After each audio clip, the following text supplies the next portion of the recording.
Hello, my name is Rob, and today I'm going to overanalyze a zombie movie.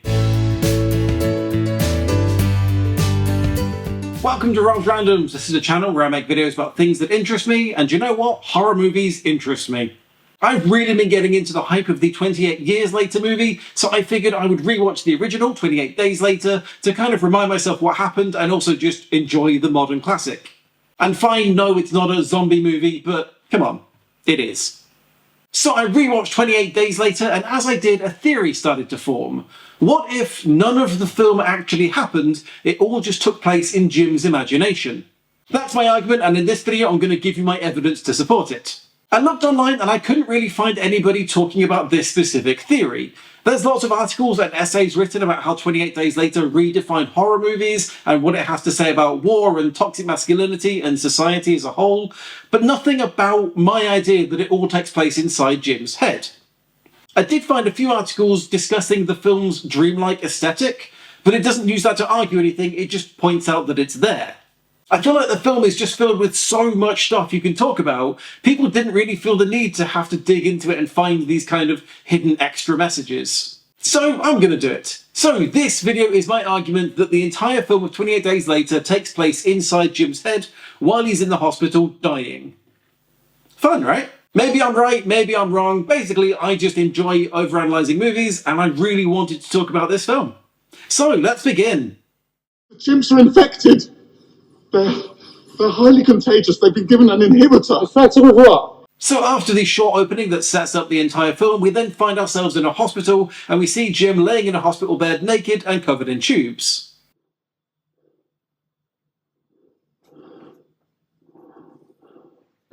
We also see that one side of his head has been shaved and there's a large scar there, presumably from some brain surgery after his accident, which we find out about later.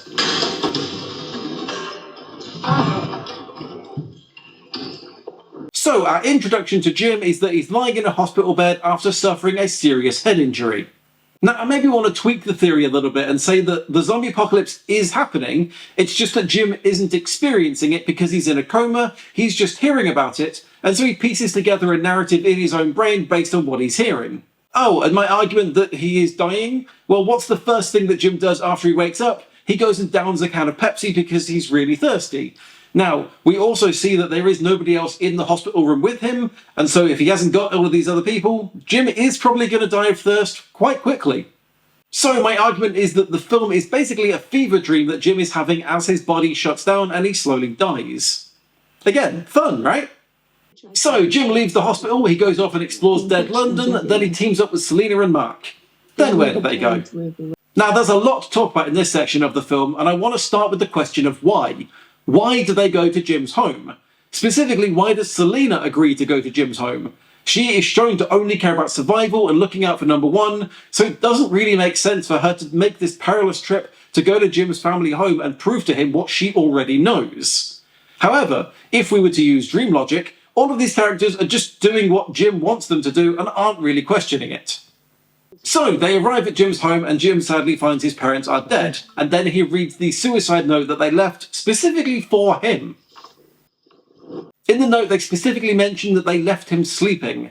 Now that's a very common expression in Britain when somebody passes away to say that they fell asleep. Now maybe that's a stretch to say there's a connection between sleeping and dying, but also reading the note again, it kind of feels like the kind of thing his parents would have said to Jim in person in the hospital, and then maybe in his brain he's translated that into a note. Is it just me who could kind of see that happening? I don't know. As I say, this is a theory I've come up with. Maybe it's all nonsense. I don't know. Let me know in the comments if you think I'm talking out my ass. So anyway, that night, Selena and Mark go to sleep, but Jim stays up to watch some home movies and remember the good times.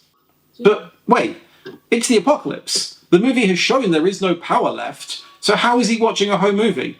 And what is he even watching it on? We never see a projector set up. But what's even weirder is what happens in the home movie.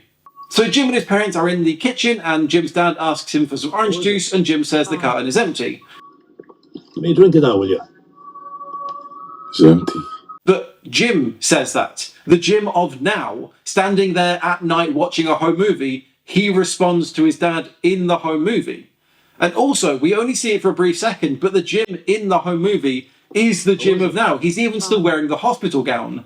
So it kind of feels like it's Jim remembering these things or trying to experience those memories like through the framing of a home movie. It's a very non-real thing happening in an otherwise very realistic movie. It's that merging of fantasy and reality, the kind of thing that would happen in a dream. And it's such a weird thing, and it baffles me that I never see this being brought up online. So once Jim and co decide to leave London, they do that classic zombie movie thing of stockpiling food from a local shop. This whole section is very light-hearted and jolly. There's banter going on. It's very colourful. There's very happy music playing. And then they get back in the car and they drive out to the countryside. And there we have one of the weirdest looking shots in the film, which I think is saying something. So the group drives in a car from right to left past a field of flowers. But it only takes a second to look at that shot and go, well, that's not right, that's not real. That's not them driving past a realistic field of flowers. It's like they're driving through an impressionist painting of flowers. Again, it's such blatant non-reality in a very realistic film that for some reason is never discussed online. So now let's get right to the end of the movie. The soldiers are dead, Jim gets the girl, and they have escaped the zombies. Barely, Jim has been shot. We then get a weird and jarring shot that confuses everybody the first time they see it.